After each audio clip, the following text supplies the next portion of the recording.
अस्सलाम वालेकुम and welcome back to the channel. Students, हम आजकल पढ़ रहे हैं केमिस्ट्री 9th क्लास। हमने chapter number 1 states of matter and phase changes मुकम्मल कर लिया है। हम हर टॉपिक के साथ उससे रेलेवेंट एमसीक्यूज और शॉर्ट क्वेश्चंस को वीडियो के एंड पर लास्ट में मेंशन करते हैं, जो अगर आप ना समझ सकें तो आप कमेंट्स के थ्रू उससे रेलेवेंट आंसर्स मांग भी सकते हैं, पूछ भी सकते हैं। ठीक हो गया? तो कल की वीडियो में हमने अपने एमसीक्यूज को डिस्कस किया था और उनसे रेलेवेंट क्या रीजंस हैं कि हम उन एमसीक्यूज के आंसर्स को के साथ उनकी रीजंस को भी जस्टिफाई किया था। आज हम उससे रेलेवेंट फर्स्ट चैप्टर से रेलेवेंट शॉर्ट क्वेश्चंस और आंसर्स जो एक्सरसाइज में दिए गए हैं वो सॉल्व करने लगे हैं। तो पहला क्वेश्चन है हमारे पास, why is there a need to divide chemistry into many branches, give 3 reasons. क्या जरूरत है कि हमने केमिस्ट्री को इतनी सारी ब्रांचेस में डिवाइड किया? जो हमने टॉपिक नंबर 1 अपने बुक में पढ़ा, ब्रांचेस ऑफ केमिस्ट्री, उसमें हमने देखा कि कितनी सारी ब्रांचेस हैं। क्या जरूरत थी कि हमने इतनी सारी ब्रांचेस बताई? तो उससे रेलेवेंट 3 रीजंस पूछी गई हैं। तो हम रीजंस देख लेते हैं। सबसे पहले हम लिखेंगे इसमें कि chemistry is divided into multiple branches for the following reasons. Chemistry को बहुत सारी ब्रांचेस में इन फॉलोइंग रीजंस की वजह से डिवाइड किया गया है। पहली रीजन क्या है? To understand the widely spread and complex subject of chemistry and focus on its specific aspects. क्योंकि केमिस्ट्री मल्टीपल डोमेन्स रखता है अपने अंदर, एक बहुत कॉम्प्लेक्स सब्जेक्ट है, बहुत वाइडली स्प्रेड है, तो उसके अंदर एक स्पेसिफिक एस्पेक्ट, यानी कि कोई केमिस्ट हो सकता है वो सिर्फ इंटरेस्टेड हो कि वो क्वालिटेटिव और क्वांटिटेटिव एनालिसिस करे, तो वो नहीं चाहता कि वो रेट और काइनेटिक्स को पढ़े, तो जरूरी नहीं है कि वो उसको पढ़े, वो एक एनालिटिकल केमिस्ट कहलाएगा। अगर कोई रेट ऑफ काइनेटिक्स पढ़ना चाहता है, केमिकल सिंथेसिस पढ़ना चाहता है, तो वो फिजिकल केमिस्ट बनेगा। अगर कोई चाहता है कि वो उससे रेलेवेंट सिर्फ सिंथेसिस करे जो कि कार्बन बेस्ड हो, तो वो ऑर्गेनिक केमिस्ट है। कोई चाहता है कि नहीं मैं सिर्फ लेस कार्बन बेस्ड सिंथेसिस करूं, तो वो इनऑर्गेनिक केमिस्ट है। कोई बायोकेमिस्ट, कोई न्यूक्लियर केमिस्ट, कोई जियोकेमिस्ट, जो हम सारी ब्रांचेस पढ़ चुके हैं। तो मतलब ये है इस बात का कि इस बार एक पर्टिकुलर एस्पेक्ट को बहुत वसी तौर पर अंडरस्टैंड करने के लिए हमने इस सब्जेक्ट को इतनी सारी ब्रांचेस में डिवाइड किया है। सेकेंड रीजन क्या आ जाती है हमारे पास? to allow scientists to concentrate on distinct areas of study leading to advancements and breakthroughs। कि ये जो हमने नंबर ऑफ ब्रांचेस बनाती हैं केमिस्ट्री की, ये साइंटिस्ट को इस बात की इजाज़त देती हैं कि अब वो एक पर्टिकुलर एस्पेक्ट के ऊपर कंसंट्रेट करें, उस एरिया को डीपली स्टडी करें, ताकि वो उस पर्टिकुलर फील्ड के अंदर, उस पर्टिकुलर डोमेन ऑफ केमिस्ट्री के अंदर नई एडवांसमेंट ला सकें, नए तरक्की कर सकें। ठीक हो गया? तो यानी कि ये हमें एक रिसर्च करने की कैपेसिटी देती है, केमिस्ट्री को मुख्तलिफ ब्रांचेस में डिवाइड कर देना। तो सेकंड रीजन हमारे पास ये हो गई। थर्ड रीजन क्या है हमारे पास? इसको मल्टीपल डोमेन्स में, मल्टीपल क्लासेस में डिवाइड करने की। To make it easier to study, understand chemical concepts and apply them effectively, ताकि हम उसे आसानी से पढ़ सकें, समझ सकें केमिकल कॉन्सेप्ट्स को, और फिर उनको अपने रियल टाइम एनालिसिस के साथ अप्लाई भी कर सकें। तो ये आ गई हमारी 3 रीजंस। क्वेश्चन नंबर 2, रिएक्शंस में take place due to electrons present outside the nucleus और इनसाइड द न्यूक्लियस। कहता है कि जो रिएक्शंस हैं वो इलेक्ट्रॉन्स के न्यूक्लियस के बाहर होने से या अंदर होने से एक्शन में आते हैं अपने। Which branch of chemistry cover this two type of reactions, यानी क्या पूछना चाहता है वो सवाल में कि अगर कोई रिएक्शन जो है वो आउटसाइड ऑफ द न्यूक्लियस हो रहा है तो वो कौन सी ब्रांच ऑफ केमिस्ट्री में डील किया जाएगा, और अगर कोई रिएक्शन इलेक्ट्रॉन्स की प्रेजेंस है वो इनसाइड द न्यूक्लियस है, तो कौन सा रिएक्शन, कौन सी ब्रांच ऑफ केमिस्ट्री उस रिएक्शन को क्लासिफाई किस रिएक्शन टाइप ऑफ केमिस्ट्री में किया जा रहा है। तो इसके अंदर हम लिख सकते हैं कि फिजिकल केमिस्ट्री। क्या लिख सकते हैं सबसे पहले उसमें कि ऐसी हम लिखेंगे physical chemistry deals with reactions that occur due to electrons present outside the nucleus. जो electrons outside the nucleus present हैं उनके दरमियान जो रिएक्शन हो रहा है उसकी स्टडी फिजिकल केमिस्ट्री की डोमेन में की जाती है, जबकि जो रिएक्शंस हमारे पास इनसाइड द न्यूक्लियस हो रहे हैं वो न्यूक्लियर केमिस्ट्री में डील होते हैं। Nuclear chemistry focuses on reactions that take place inside the nucleus. ठीक हो गया? उसके बाद हमारे पास आ जाता है question number 3, what type of problems are solved in analytical chemistry. Analytical chemistry में किस तरह के मसाइल का हल दिया जाता है या किया जाता है। Analytical chemistry involves solving 2 main types of problem. Analytical chemistry कितनी टाइप्स ऑफ प्रॉब्लम्स को सॉल्व कर रही है? 2 मेन टाइप्स ऑफ प्रॉब्लम को सॉल्व कर रही है। अब वो 2 मेन टाइप्स ऑफ प्रॉब्लम कौन सी हैं? पहली हेडिंग आप दे सकते हैं qualitative analysis, determine determines the composition of substances and detect any impurities present। यानी कि एनालिटिकल केमिस्ट्री जो है वो हमें अलाउ करती है कि हम क्या करें, हम सब्सटेंसेस की कंपोजिशन को डिटरमिन करें और ये बताएं कि किसी सब्सटेंस में कोई इम्प्योरिटी मौजूद है या नहीं है। इम्प्योरिटी क्या होती है, यानी आपने एक मटेरियल बनाया जिसमें आप नहीं चाहते थे कि कोई ऑक्सीजन मौजूद हो। अब आप उसके एनालिसिस करेंगे और देखेंगे कि उसमें ऑक्सीजन है या नहीं है। अगर ऑक्सीजन हुई तो मतलब इम्प्योरिटी है, अगर नहीं है तो नहीं है। ये ज़रूरी नहीं है कि वो हर कंपाउंड के अंदर आप ऑक्सीजन ही देखें, वो आप मुख्तलिफ चीज़ों के अंदर मुख्तलिफ एलिमेंट्स को प्रेजेंस को जस्टिफाई कर सकते हैं। तो ये हो गया हमारे पास पहला इसका प्रॉब्लम। दूसरा ये क्या सॉल्व करता है आपका प्रॉब्लम, ये आपको क्वांटिटेटिव एनालिसिस देता है। Measures the amount of a given substance in a sample. अब आपने एक सिंथेसिस कर लिया, अब आप जानना चाहते हैं कि उसके अंदर, उस सैंपल के अंदर कितने अमाउंट में कोई चीज़ मौजूद है, तो वो भी आप एनालिटिकल केमिस्ट्री की मदद से फाइंड करते हैं, जिसमें बहुत सारे टूल्स आ जाते हैं जो आपकी हेल्प करते हैं।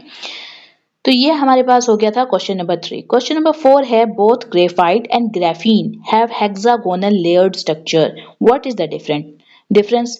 दोनों ही कार्बन बेस्ड होते हैं, ठीक है, और दोनों के पास क्या है, हेक्सागोनल लेयर्ड स्ट्रक्चर है। तो इनमें डिफरेंसेस क्या हैं, तो आइए इनके डिफरेंसेस देखते हैं। पहले हम देखते हैं ग्रेफाइट के डिफरेंसेस। तो ग्रेफाइट में क्या है, कहता है कि it has a layered structure with inter layer spacing, कि इनमें इसके अंदर लेयर्ड स्ट्रक्चर होता है। लेयर्ड स्ट्रक्चर क्या है कि एक लेयर ये है, एक लेयर ये है, एक लेयर ये है, और ये तीनों लेयर्स आपस में एक साइड से लिंक हुई हुई हैं। अब ये जो लेयर्स लिंक हुई हुई हैं, इनके दरमियान आप देख सकते हैं यहाँ पे कितनी सारी स्पेस है, यहाँ कितनी सारी स्पेस है। तो कहता है कि जो ग्रेफाइट है ये एक लेयर्ड स्ट्रक्चर है और इसके अंदर इंटर लेयर स्पेसिंग मौजूद होती है। दूसरी रीजन क्या देता है कि जो वीक वेंडरवॉल फोर्सेस हैं are present between the layers, क्योंकि हम देखा कि इनके दरमियान डिस्टेंस मौजूद है, तो जो फोर्सेस हैं वो वीक वेंडरवॉल फोर्सेस हैं जो ग्रेफाइट के लेयर्स के दरमियान प्रेजेंट होती हैं। और इसमें फिर आप इसकी एप्लीकेशन भी लिख सकते हैं कि जो ग्रेफाइट है वो यूज्ड होता है इन पेंसिल्स, लुब्रिकेंट्स एंड कैटलिस्ट। ठीक हो गया। फिर हम कहते हैं ग्राफीन के बारे में। ग्राफीन क्या है, ग्राफीन हमारे पास it is a single layer of carbon atoms with no inter layer spacing. ये सिंगल लेयर है कार्बन की, एटम्स की, जिसके अंदर कोई इंटर लेयर स्पेसिंग मौजूद नहीं होती। यानी कि इसमें हेक्सागोनल रिंग्स तो होते हैं, या उसमें क्या था हमारे पास, उसमें भी इस तरीके से ग्राफीन में भी हमारे पास इस तरह से वो मौजूद थे हेक्सागोनल रिंग्स, लेकिन वो हेक्सागोनल रिंग्स इस तरह से इंटर स्पेसिंग के साथ मौजूद थे कि बीच में इस तरह का बॉन्ड मौजूद होता था। लेकिन यहाँ क्या होता है हमारे पास, जो ग्राफीन होता है इसके अंदर ये एक सिंगल लेयर के तौर पर मौजूद होता है कार्बन और एटम्स का, तो इसके अंदर कोई इंटरलेयर स्पेसिंग होती ही नहीं है। तो हमने इसमें क्या, यानी कि अगला एटम ऐसा नहीं है कि एक स्पेस के बाद मौजूद होगा, यहीं पर मौजूद होगा। तो ये हम कह सकते हैं कि जो ग्राफीन होता है इसके अंदर कोई इंटरलेयर स्पेसिंग्स मौजूद नहीं होती। ठीक हो गया। अब तीसरी रीजन क्या है कि अब क्योंकि इसमें इंटरलेयर स्पेसिंग, दूसरी रीजन ये है कि इसके अंदर कोई क्योंकि इंटरलेयर स्पेसिंग नहीं है तो इसकी क्या होंगी, स्ट्रॉन्ग कोवलेंट बॉन्ड्स एग्जिस्ट कर रहे होंगे विद द सिंगल लेयर। इनके दरमियान स्ट्रॉन्ग कोवलेंट बॉन्ड्स यानी कि गुड शेयरिंग ऑफ इलेक्ट्रॉन्स होंगी इनके दरमियान, rather than weak van der Waals forces. Graphite में वीक वेंडरवॉल फोर्सेस थी, ग्राफीन के अंदर स्ट्रॉन्ग कोवलेंट बॉन्ड्स मौजूद होते हैं इसकी लेयर्स के दरमियान में। अब इसकी एप्लीकेशंस क्या आ जाती हैं, ये इलेक्ट्रॉनिक्स में यूज हो सकता है, एनर्जी स्टोरेजेस में, और लॉजिक सर्किट्स के अंदर इसका इस्तेमाल किया जा सकता है। फिर कहता है पांचवा क्वेश्चन है why are super critical fluids important. Super critical fluid जो हैं वो इंपॉर्टेंट क्यों हैं। तो supercritical fluids have unique properties of both liquids and gases above their critical temperature and pressure. Their importance includes, तो सबसे पहले उसने बताया कि सुपरक्रिटिकल फ्लूइड होता क्या है। तो सुपरक्रिटिकल फ्लूइड जो है उसकी कहते हैं यूनिक प्रॉपर्टीज हैं कि वो एक लिक्विड के तौर पे भी एक्ट करता है, वो गैसेस के तौर पे भी एक्ट करता है अपने क्रिटिकल टेम्परेचर और प्रेशर से अबव। और इसके इंपॉर्टेंट फीचर्स क्या हैं, enabling chemical reactions that may not be possible in conventional solvents। ऐसे reactions जो कि नॉर्मल जो सॉल्वेंट्स हैं उनमें नहीं हो सकते, हम उन रिएक्शंस को इस तरह के एनवायरनमेंट में सुपर क्रिटिकल फ्लूइड के अंदर रिएक्शंस को करवा सकते हैं। तो जब हम कोई ऐसा रिएक्शन जो नॉर्मल सॉल्वेंट के अंदर ना हो रहा हो तो हम उसको किस स्टेट में ले जाकर करवाते हैं, किस सुपर क्रिटिकल फ्लूइड के अंदर उस रिएक्शंस को करवाते हैं। Reducing solvent usages in chemical reactions, दूसरा हमारी इसकी क्या हेल्प हो सकती है इससे सुपर क्रिटिकल फ्लूइड को यूज करने से, कि हमें number of large amount of solvents waste नहीं करने पड़ेंगे, केमिकल एक्सपोजर इन्वायरमेंट को नहीं देना पड़ेगा, हम उनको रिड्यूस कर सकते हैं उनकी इस्तेमाल को केमिकल रिएक्शंस को करते वक्त सुपर क्रिटिकल फ्लूइड की मदद से। तीसरी बात यह है कि मिनिमाइजिंग वेस्टेज एंड पोल्यूशन, ठीक हो गया। तो हम इस तरह ये सुपर क्रिटिकल फ्लूइड्स हमारे लिए हेल्पफुल हो सकते हैं। फिर हमारे पास क्वेश्चन आ जाता है, in which state does matter exist in the sun, sun के अंदर जो मैटर है वो किस स्टेट में एग्जिस्ट करता है। तो इसमें आप लिख सकते हैं कि matter in the sun exist in the plasma state, matter जो है वो सन पर प्लाज्मा की फॉर्म में मौजूद है। वो कैसे, वो ऐसे कि it consist of hydrogen, helium, trace elements and ionised species such as elements, ions and photons, जो कि हमने प्लाज्मा की डेफिनेशन में भी पढ़े थे पहले। तो यानी वो सब चीजें सन पर मौजूद हैं, इसलिए सन क्या है, वो एक प्लाज्मा स्टेट के अंदर मौजूद है। ओके, तो next question is what is the importance of graphene, graphene की अहमियत क्या है। Graphene is a 2 dimensional crystal with high flexibility and resistance, graphene जो है वो 2 डायमेंशनल क्रिस्टल है जिसकी फ्लेक्सिबिलिटी बहुत अच्छी है और उसकी रेजिस्टेंस बहुत अच्छी है। It is important due to, और ये अहमियत क्यों रखता है, ये अहमियत इसलिए रखता है high electrical and thermal conductivity, कि ऐसी इलेक्ट्रॉनिकल चीजें जहां पर हमें हाई इलेक्ट्रिकल और थर्मल कंडक्टिविटी की जरूरत पड़ती है, हम वहां ग्राफीन का इस्तेमाल कर सकते हैं। और वो कौन सी चीजें हो सकती हैं, use in electronics, sensors and high speed transistors. Electronics जैसे कि आपके कंप्यूटर्स, आपके मोबाइल फोन्स, आपकी एलईडीज, इन सब के अंदर ग्राफीन का इस्तेमाल किया जा सकता है। ये एक मटेरियल होता है, ब्लैकिश कलर का दिख रहा होता है, ठीक है, जो हमारा मैग्नेट है उससे की तरफ जल्दी से एक्ट भी कर सकता है, उसकी तरफ खींचा भी चला सकता है। इस तरह जो सेंसर्स हैं, यानी कि आप ग्लूकोमीटर देखते हैं घरों में जो इंसुलिन को चेक करने के लिए यूज होते हैं, इस तरह के ग्लूकोमीटर्स की फॉर्मेशन में भी उन्हें हम सेंसर्स कहते हैं। इस तरह के सेंसर्स जो कि मुख्तलिफ डिजीजेस को डिटेक्ट करें, उनमें भी ग्राफीन का इस्तेमाल किया जा सकता है। और इसी तरह हाई स्पीड ट्रांजिस्टर्स के अंदर भी हम ग्राफीन का इस्तेमाल कर सकते हैं। फिर कहता है कि strength and light weight nature है ग्राफीन की, making it suitable for advance material applications, यानी कि जब हमने बहुत ज़्यादा किसी एडवांस स्टेज ऑफ मटेरियल को बनाना हो, एप्लीकेशन को डिज़ाइन करना हो, तो इसकी सबसे बड़ा फीचर क्या आ जाता है कि इसकी स्ट्रेंथ बहुत अच्छी है और ये लाइट वेट है। तो हमने ये पढ़ ली ग्राफीन के फीचर्स।